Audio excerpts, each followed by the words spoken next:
Good day. Apparently we've been at it for 3 years now. Yes. So I think it's about time we show you some footage that you've never seen before, and we're going to tell you some stuff that we've never told before. So stick around.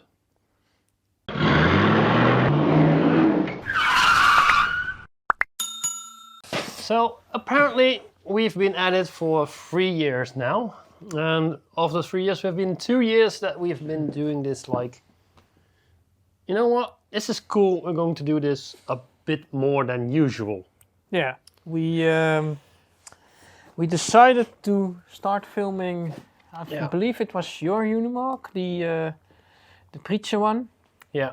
So we first I uploaded a couple of videos of me and the Unimog having some fun, and that went okay. And well, I needed a new engine in the preacher, and the pickup one, and we decided, like, you know what would be fun for us, because we mostly did it for ourselves. Yeah. We could do a time-lapse video of that, of the replacement and the body fitting and everything. So we went and done that, and it was this crappy little old camera. Yeah. So yeah, we uploaded the time-lapse, made a time-lapse, and that went very good actually. Got a lot of comments, at least more than I was used to. And we were thinking, hey, maybe this is something we can do more. We can promote our hobby. We can do some fun stuff. And well, here we are 3 years later. Yeah. So in those 3 years, we've done a lot of crazy stuff. We had, of course, after my fiasco with your Unimog, Yeah. the camouflage submarine. Oh man, that thing was stuck deep. Yeah, we decided to turn that in a I think a mini-series or Yeah, we've done 1, 2 the clutch replacement. We've done a bit more on yours. Yeah, and a lot of little things also. Yeah, so I mean, your first time off-roading. Oh yeah, you were surprised and I just, you were like, he's gonna be careful, like he never done this, he never drove the Unimog, and I was like, that looks like a nice hole, yeet. I was like, oh no, you know what, this is his first time actually off-roading, so I'm gonna take it slow, show him a little bit of the easier routes. And after, I think, 2 hours of driving, I was like, yo, Odin. Yeah, take the lead. Take the lead, I'll follow you. And Okay. Odin was like, hey, that's a double red. And I was like, okay. Don't know if you can fit through there, but sure. We did. It went fine, actually. Yeah, it was really easy, actually. We had to sometimes do a little bit of like... Not There a were lot. There were 2 corners, I think, we had to back up. No, that was overload, I believe. Oh, that was another... Yeah, that was also a fun part, because at that event, in Overload, we figured, why am I making the corners in one turn, Yeah. and yours isn't? No. For some reason, mine just steers 5 centimeters more to the left and to the right, as all the other Unimogs we've seen. And it makes a big difference. In this field, yeah. But yeah, you just yeeting yourself into that hole was fun. And that other when you had to pull me out. Yep. It was like, can I try that? And I was like, well, I don't know if you'll make it, but we are here with 2 Unimogs, so go for it, you know? Turns out the answer was no. Way too fast. My favorites of the past 3 years, well, the biggest adventure, of course, is traveling to Iceland in the 1964 Unimog. So yeah, and of course the big surprise that Unimog actually didn't break down. No. Except for this one little wire. Yeah. This one little earth wire that just... yeah. It's an amazing adventure. So in 3 years, 4 years? 3 years. We'll be back in Iceland. We'll have to see. And of course, Mappe. Well, you went with the first time with Roy. You went Roy as my sidekick. Yeah. As my as your co-driver. my co-driver. And we had a lot of fun. So the second year we went with just Roy's truck and my truck, and that was even more fun. And of this year, no, we don't talk about this year. No, that's last year technically. But Last year, yeah. well, we do year. talk about it because we decided to make a little road trip out of it. Through Belgium and Luxembourg, and then into Germany. We went to a museum in Belgium. Was it Belgium? Yeah, it was Belgium. And that's the Battle of the Bulge Museum in Stone. Really nice museum. No, we went to the Unimog Museum. Yep. A little bit too early. Yes, we need to go back there. Yeah, because they just finished the second hall. A new exhibit. And I saw some photos. It's a pretty nice exhibit, pretty nice hall. So we went there and they were almost finished, but it wasn't open yet. Yeah.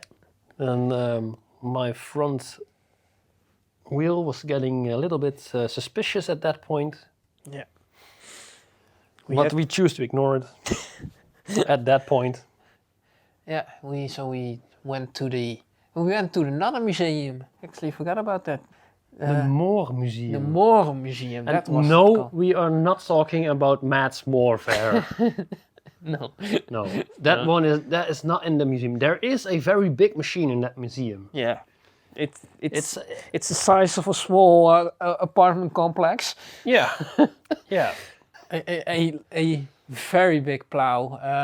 And the funny thing about this is that they found the plow there in the middle of this field. Yeah. And it was left behind, I think, in the late 1800s. A lot of equipment was left behind on those fields. And the plow is so big, there wasn't any way to move it. No. So they just built the museum around the plow. Yeah. So if you're ever in that neighborhood, go check that out. It's very fun. It's cool. Yeah, and after that we went to Funpak Mappen. Yeah. And you decided to do something very stupid. Yeah. Look inside your brake drum. The axle seals of my left front axle was leaking. Just a little bit. Yeah. No. No. No. It was leaking quite a bit. Yeah.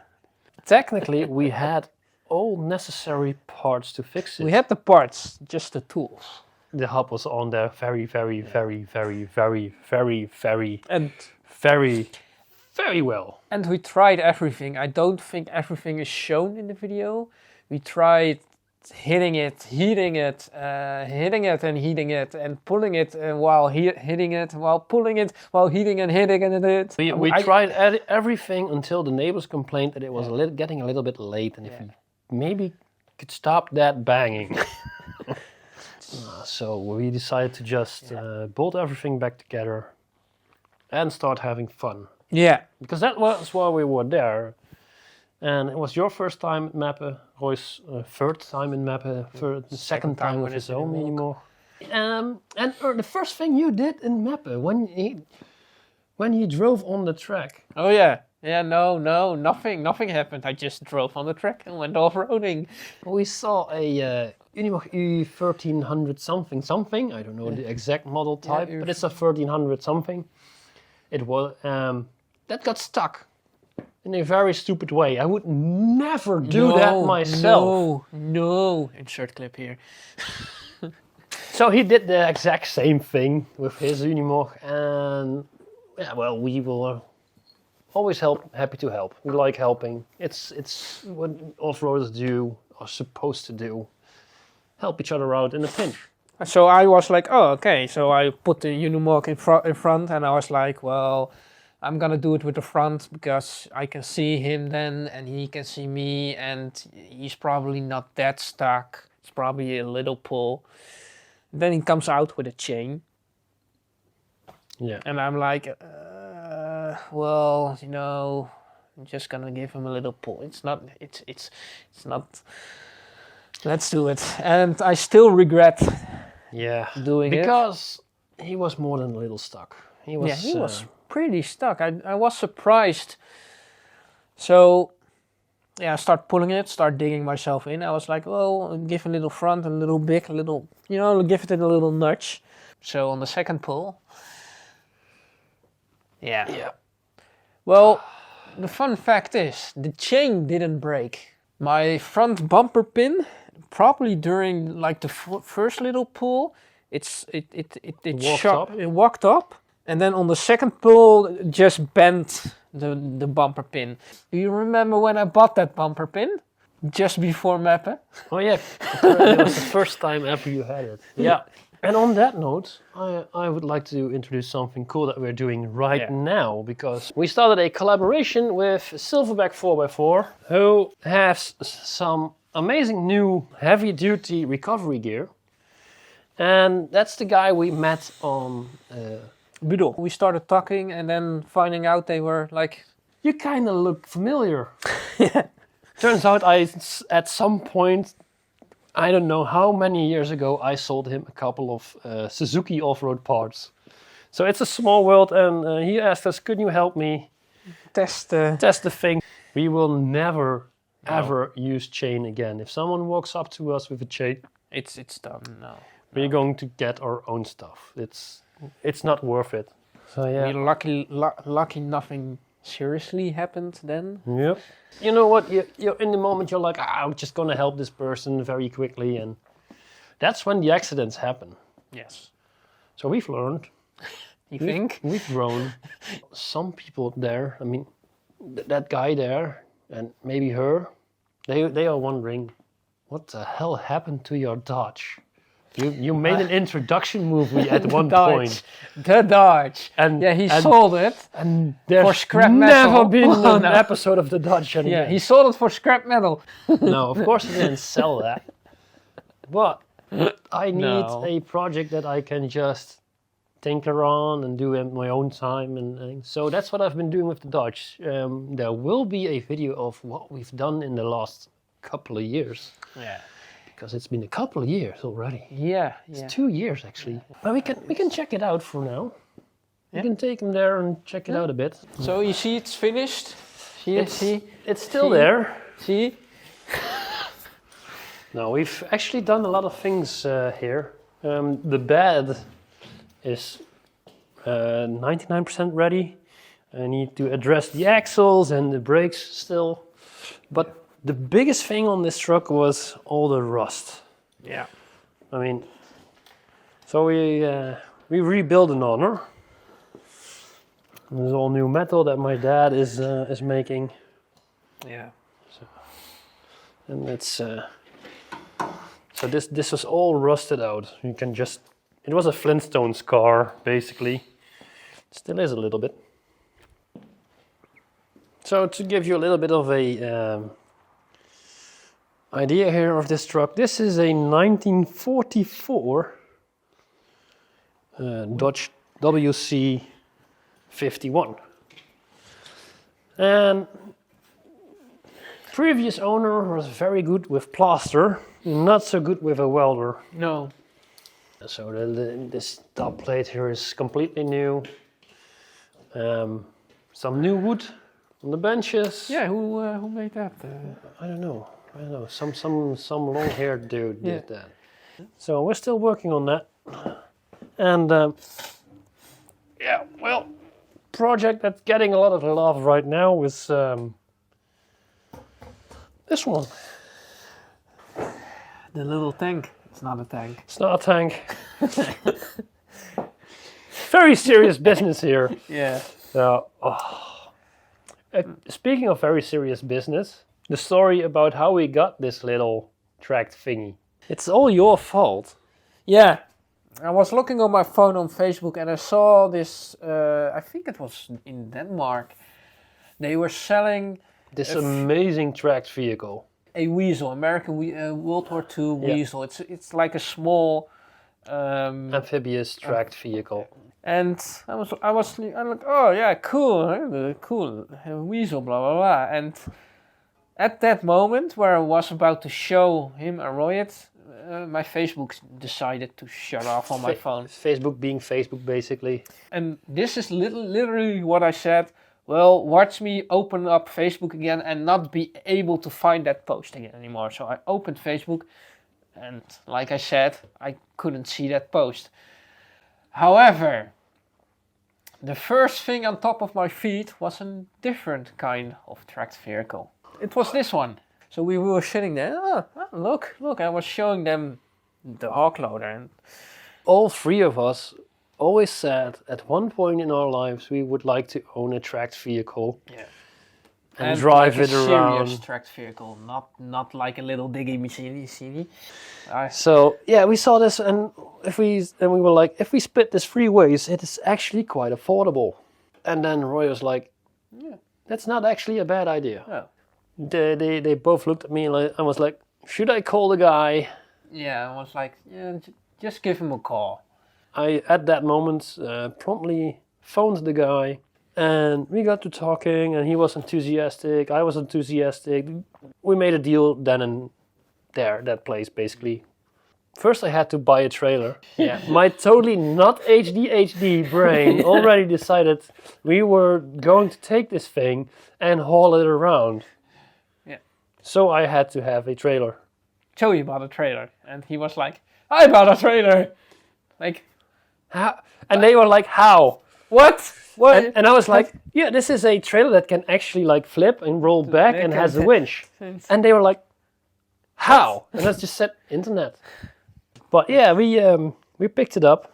And it's also a fun story. One of you guys was like, Tom, your Unimog does not have a registration for a trailer. Oh, you mean one of the viewers? Yeah. You actually helped us, because at that point we didn't even think about it. Just hold it home and we'll see. I got the comment, I was reading that, I was like, guys, crap. Fortunately, Roy's Unimog has already all the registration, so we've hauled it home with Roy's truck. It was totally Roy's Unimog that I drove. Yes. Who has a towing capacity on the registration? Yeah. We got in contact with the Dutch DMV. Yeah, basically it's the Dutch DMV. RDW, we call it in the Netherlands. And I was like, okay, this is going to be fun. We will probably have to. Well, we had to find all the old documents from the hitches. They are still available. If you need them, you can always send a message. We have them. So we got those figured out. We did some research on other Unimogs 404 with towing capacity. And then I went typing to the DMV. Yeah. And we were like, oh, what just then sends us a mail like we have to go to the DMV with the Unimogs to have them checked. Yeah, that's standard procedure, by the way. No, we just didn't hear anything for like 2 weeks. Yeah. And then I was like, have you checked your mailbox, by the way? So I checked the mailbox, and lo and behold, so I didn't even get an email that they received my mail and documents. No, they just sent us a new registration. You might think, that's a fluke. That won't happen a second time. So a week later, I was like, well, I also don't have a towing capacity on my registration. Let's try it again. So I gave him all the information that I sent to the DMV, like almost the same email basically. And a week later, lo and behold, in my mailbox, a new registration with the towing capacity. So we are now legally allowed to hold this thing around. Yeah. And we'll be doing that. Because we have plans. Yeah. Because that's one of the highlights of last year, in my opinion. The very spontaneous visit to the Panzer Museum East and their military days. Oh yeah, you went to the in Denmark. I just went into the museum. It's like, hey, I heard you have these military days, and I saw on your website that if you have a military vehicle, it is free to stay for the weekend. But I wasn't pre-registered or anything. I was just by chance in the neighborhood, and the owner of the Panzer Museum East, he said, well, what kind of vehicle you have, show me. So we walked outside, and he said, yeah, I have room for you, follow me. And within 10 minutes we were just in the middle of the exhibition there, having the best views. We set up camp. I told the wife, I'm gonna walk around a bit. And after 1.5 hours, I came back. So the wife said, even said van, have you seen everything? I was, no, I was at the neighbors. And so that repeated the entire evening. I've visited so many of you wonderful people there. You're so welcoming. It's amazing. I drove a Ford Mud. Okay. I was just, this one dude is like, yeah, have you ever driven in a Ford Mud? I was like, no, never. I don't even know if I fit because I'm tall. He was like, yeah, you can drive with me, and we went around the track a bit. And all of a sudden, he parks his vehicle in the middle of the track, and he was like, okay, your turn. He got out, walked around, and was like, oh crap. So yeah, that's the first time I drove a Ford Mud. We'll be back there this year. And I will be coming along this time. And we will be trying to haul this thing with us. Yeah, we have some fun things coming up.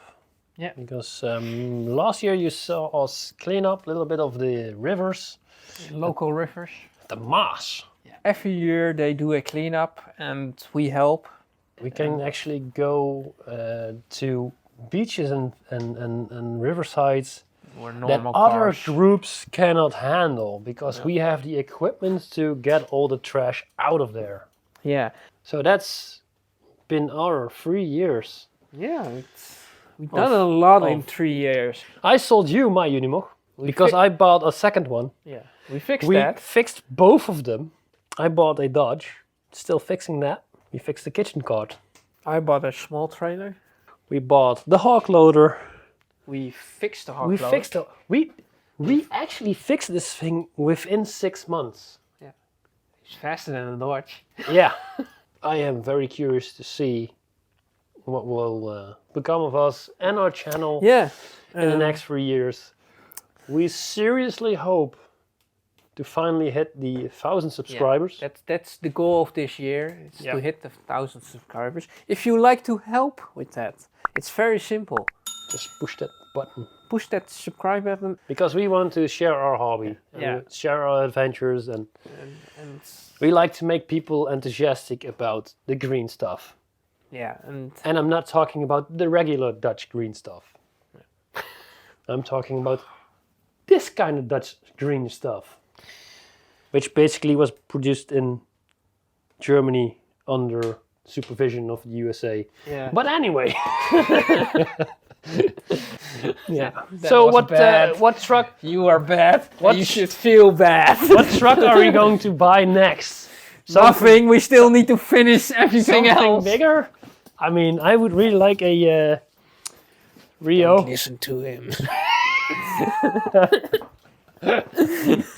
So yeah. Well, So guys, I want to thank all Yeah. of you once again for supporting our channel, for buying our merch, and all the love we get via comments and internet. he wants to buy a Rayo. Tell him not to buy a Rayo, please. I want to buy a Rio. Anyway, I was You were closing. Yes. I was and no. closing. That's yeah. Yeah. Go So- on then.